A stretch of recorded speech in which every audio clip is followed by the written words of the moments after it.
हमारे first geographer कौन है? बुआची। शुरू करें। ही वॉज जर्मन, ये जर्मनी से बिलोंग करते थे। ठीक है, अब इन्होंने भी सेम वही काम किया जो कि जाहिर सी बात है कि प्योर ज्योग्राफी के ज़्यादातर ज्योग्राफर कर रहे थे, क्योंकि सब एक ही स्कूल से आते थे।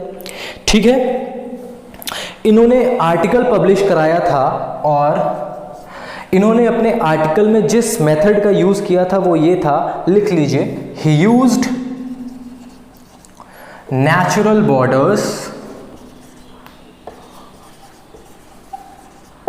टू रीजनल, फॉर होगा यहां पर, फॉर रीजनल डिवीजन। ठीक है, regional division in his article.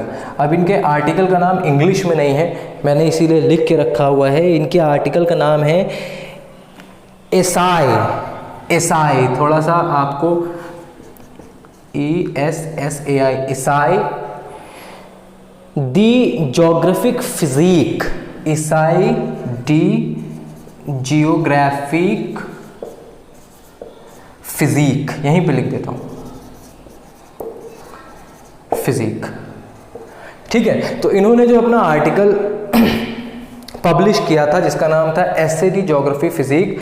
अब मुझे पता नहीं है, आप एक बार चेक कर लेना अगर मैं समझ पा रहा हूँ, अब ये लैंग्वेज तो मुझे नहीं आती है, कि यहाँ पे फिजिकल ज्योग्राफी की बात हो रही है और ये ईसाई का मतलब एसे है और दी का मतलब इसके बारे में या दा लगा हुआ है, तो फिजिकल ज्योग्राफी के बारे में एसे या एसे ऑन फिजिकल ज्योग्राफी कुछ ऐसा हो सकता है, क्योंकि रीजनल ज्योग्राफी की बात हो रही है, यहाँ पर रीजनल डिवीजन की बात हो रही है और इन्होंने नेचुरल बॉर्डर्स यानी कि पर्वत, पठार, नदियाँ या बेसिन्स इन्हीं का यूज़ किया होगा। तो पॉसिबल है कि ये physical geography, essay on physical geography हो सकता है। एक बार चेक करना, अगर यही निकले तो कमेंट करके बताना। ठीक है, अदरवाइज आप याद कर लो कि इन्होंने आर्टिकल लिखा था जिसका नाम था ईसाई दी ज्योग्राफिक फिजिक। ठीक है, अब इन्होंने आइसोप्लेथ का यूज करना स्टार्ट किया। इस थॉट ऑफ प्रोसेस में देखें तो he was first, he was first to use isopleths या आइसोलाइन, आप जो भी कहें, आइसोप्लेट्स का इन्होंने यूज किया सबसे पहले रिलीफ को मैप पर प्रेजेंट करने के लिए, to represent relief on map. And इसी में मैं ऐड कर दे रहा हूं कि जो इन्होंने आइसोप्लेथ का यूज किया था मैप में रिलीफ रिप्रेजेंट करने के लिए, इसी समय पर इन्होंने इंग्लिश चैनल की स्टडी की, इंग्लिश चैनल के आसपास के एरिया की स्टडी की और उसमें इन्होंने यूज किया था ये आइसोप्लेथ। ठीक है, तो इन्होंने ये किया, कहाँ किया? In the study of English channel, English channel. ठीक है, इंग्लिश चैनल की जब ये स्टडी कर रहे थे तो इन्होंने ये यूज़ किया था। अब स्टडी इन्होंने 1737 में की थी, वो भी लिख लीजिए, 1737 में उन्होंने ये काम किया था। इसको नोट करिए, फिर मैं रफ कर देता हूँ।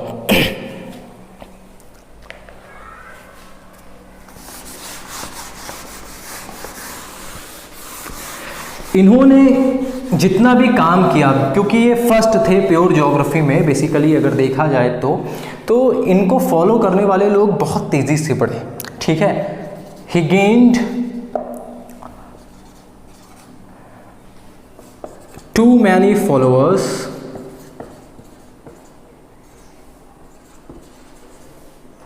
रैपिडली, मतलब बहुत ही जल्दी से इन्होंने कई सारे फॉलोअर्स अपने बना लिए।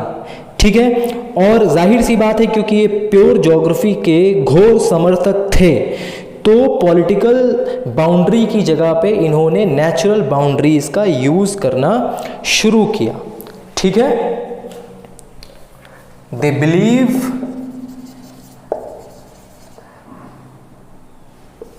जो मैंने आपको बताया कि इन्होंने पॉलिटिकल की जगह नेचुरल का यूज करना शुरू किया, तो they believe that natural borders are permanent and political borders या political units are डायनेमिक का मतलब परिवर्तित हो सकती हैं, कभी भी चेंज हो सकती हैं, तो इसीलिए इन्होंने उसका यूज़ नहीं किया।